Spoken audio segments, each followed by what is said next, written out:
Cheers guys! So this video is about facing our first big challenge. Something we basically spent the last 9 months preparing for. Ever since we bought Tengah, basically. Yeah. To cross the Atlantic Ocean. Woohoo! In this video we will also introduce 10 facts about the Atlantic Ocean that we actually didn't know before we started the crossing. So we hope you enjoy it.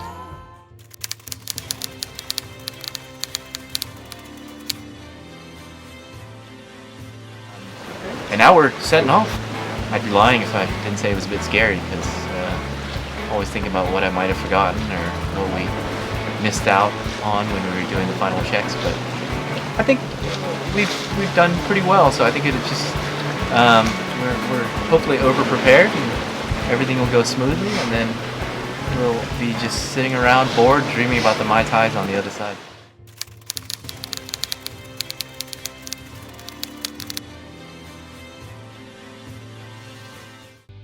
Our last video we ended up in Palmas, Spain. We did a lot of our Atlantic crossing preparations there. Came back from a shopping expedition. Yep. Actually, this is the last of what, 4 trips or something like that? Yeah, 5 trips. Yeah. The other ones were carfuls. So after 9 months in the Med and the Adriatic, we went back to the marina where it all started in La Linea, Spain. Did the final provisioning, final preparations. Do you like the view from the office? Yeah. And then we headed out through one of the busiest straits in the world, Gibraltar Strait, out into the open ocean, towards the Canary Islands, our first stop. So you leave at 13:42, that means you leave at 15:42. Yeah.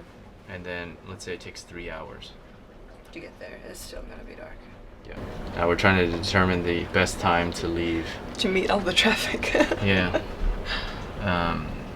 Taking into account the currents, the wind, and not wanting to go through this area at dark. How's it working out? No matter what we do, we're going through it dark.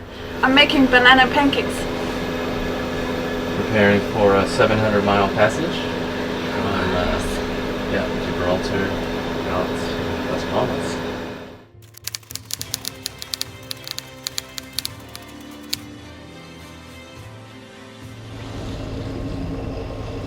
Alright, boys and girls. Mia is trying to get some coverage. I want a new Leaving phone. Gibraltar. Looking at the dolphins. On the way to Gran Canaria. Sí, vamos a Gran Canaria. Nice leading the Med for a while, huh? I want to get to somewhere that's warm. There's what? It's warm. I thought you wanted to go to Svalbard. So we only had 3 days to prepare in Las Palmas, and people generally spend a lot more time there. So we were in a bit of a hurry, things were kind of frantic. Yeah, it was some hectic days, even though we had done a lot of preparations beforehand. But I still went to the grocery stores again. And you spent all your time in the marina. That's right, I don't think I left the boat No. until the last day once again. And in the end I was sick and tired of doing grocery shopping. So I left it and said, that's it, we have enough. Mm-hmm. And it actually ended up having consequences for us.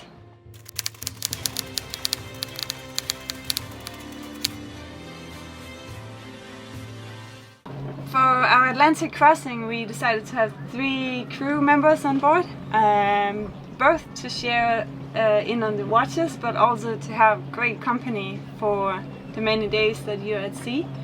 And for us it was very important that we knew the people that we were going to spend so much time with. Yeah, I mean, you're out in the middle of the Atlantic, you can just say, hey, this is not working out, maybe you should hop off. We had spent time sailing on Tengah with all 3 of them. Mm-hmm.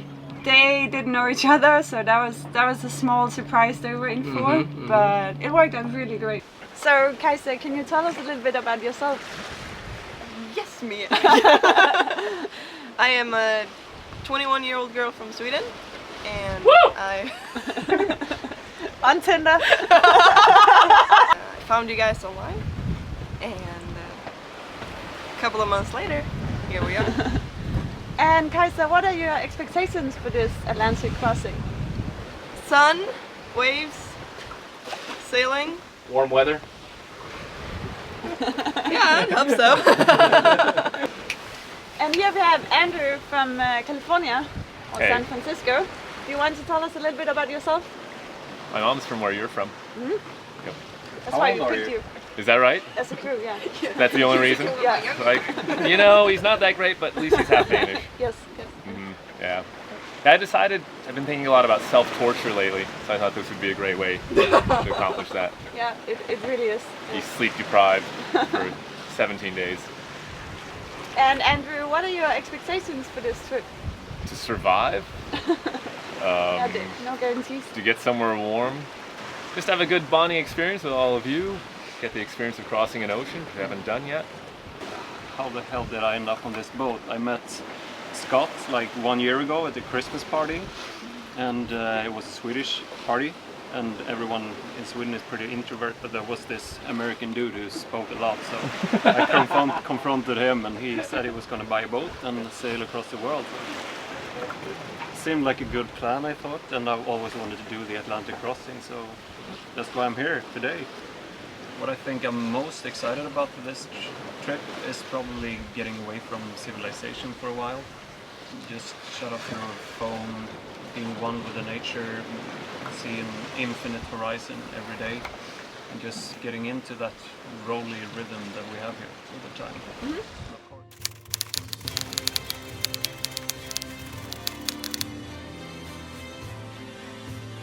The feeling of leaving land from Las Palmas and knowing that you won't see land again in so many days, it's hard to describe. Yeah, right? I mean, I think you boil it down as kind of a combination of happiness and excitement and fear at the same time.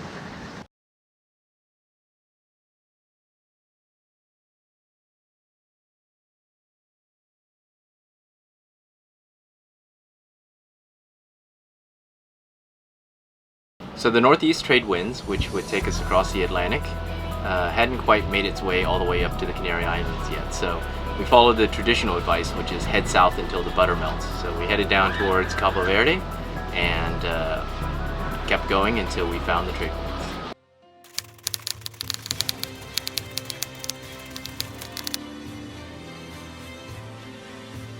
Even though I did all of these shopping trips for food, it actually ended up so that the first week of the crossing I was so nervous that we didn't have enough food. We didn't have a huge buffer if something major would break down. Losing a Genoa would just make your crossing so much longer, and we were worried about that. So when Mia and I talked about it, she decided to institute rationing. So we were like prisoners. We were basically eating at the table like this, looking at each other, making sure nobody was going to steal our food. But then after a week or 1.5 weeks, I started to get more confident in our food storage. So I started to add more food to That's right. to the rationing. We were hungry every night going to Yeah, sleep. the first week, yeah, it was not good. Yeah, I mean, we were lucky too in some sense, because part of the reason why we were stressed out about food was because on all the other passages someone got seasick. Oh yeah, that's So the true. amount that we ate was just much less, whereas this one everybody was feeling great, we were exercising, we were just devouring, and the food was fantastic, so we just kept eating and eating and eating. And so Mia just got stressed out. She was like, oh my god, these people are like, it's like they've never seen food before. They're eating me out of my boat. Yeah, basically. So lessons learned, either do more grocery shopping or have a crew that is seasick. The amazing meal we're about to have. Yeah. Finally Maps. put out the sails. I guess we put that the Jennifer the other day. So yeah, so the wind during our crossing wasn't really perfect at first. I mean, the thing about Tengah is such a big, heavy boat that it really needs 15 knots apparent to go dead downwind. And we unluckily got 12 to 14 knots for much of the first bit of the passage. So we ended up motoring quite a lot more than we wanted to. We also wanted to get into Guadeloupe before New Year's, which basically meant we only had 18 days to do the crossing. And that actually did that we didn't go too much off course to get a better angle or more wind. I think in retrospect we should have done that. So Per, what are we trying to do? We're trying to log our passage here from Las Palmas to the Carib. And this is a good way to do it manually in case Hit by our lightning or something like that? excellent electronics die, for example. Then we at least know our passage and where we've been so far. So this We know where we die. exactly. Important. They will know where to find us when they find this chart like 4 days after we died.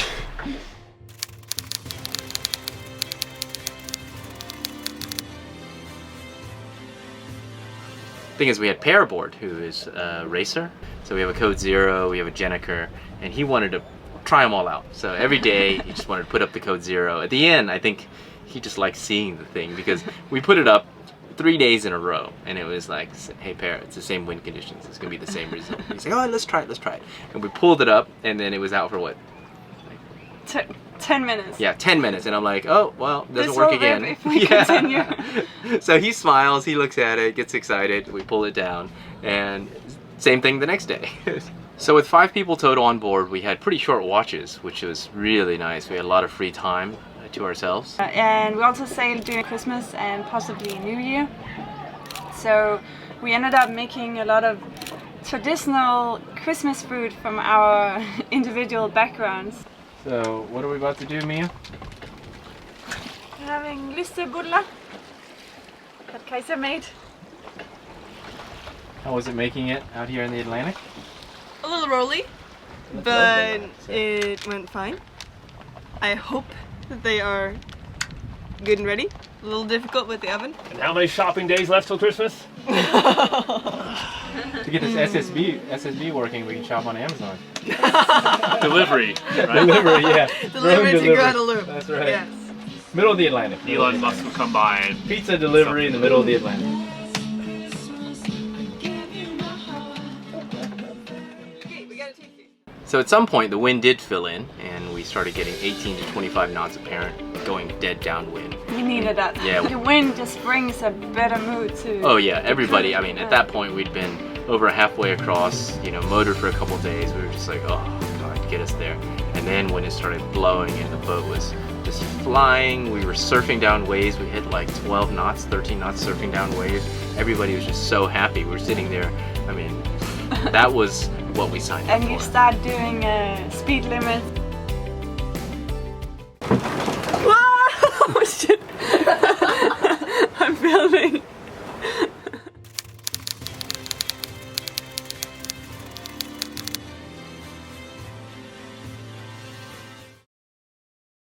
yeah, soon. Scary, dude. Alright. This is like, how do we know there aren't sharks hanging out in the shadows of the boat? Do sharks like shadows? They love shadows. Oh, They figure it's a whale on there about to nibble on. they won't look at me and think I'm a whale. Okay. Oh my god. Let's see if we catch anything.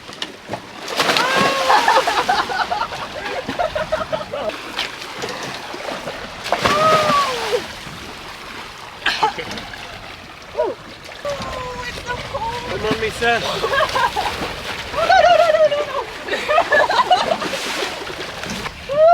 Come on now.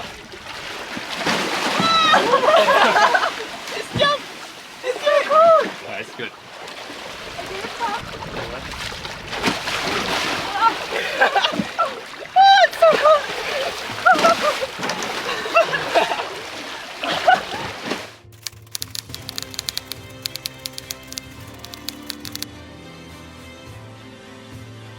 So in the end, we made it in 18 days, got in right before the New Year's. Cheers! Yeah, so we got into Guadeloupe like 6 p.m. New Year's Eve, and we went out. I don't know how we did it after crossing, but we ended up going out till 6 o'clock in the morning, all 5 of us. And it was just a happy feeling. Yeah, it's a great way to cap off a pretty fun, Exciting year. yeah, exciting, yeah. It's difficult describing. I mean, our experience was, it's kind of like a marathon. I mean, we spent a lot of time preparing for it. Yeah. So at the end of the day, the crossing was kind of boring for us. I mean, we didn't get crazy winds. So it was just everything we did in preparation worked well. Nothing major broke. One of the things that failed was the solenoid for the toilet. We have freshwater toilets, and the solenoid controls water going into the toilet. All of a sudden, Per, one of the crew members, started screaming, "Scott, Scott, there's water in the boat," which is not something I like to hear. but went down there, we turned off the water pump, and out in the middle of the Atlantic, we just fixed it. I mean, just took it apart and just kind of figured it out. Oh yeah, one of the GPSs that feeds the SSB, feeds the VHF, feeds our laptop computers, which runs our primary navigation software, failed. That GPS failed half a day after leaving Las Palmas. Yeah. But luckily, you know, it's an Amel, so there's 3 GPSs on board. It put a stress on how important it is to have backups of Yes. the most important things. Yes.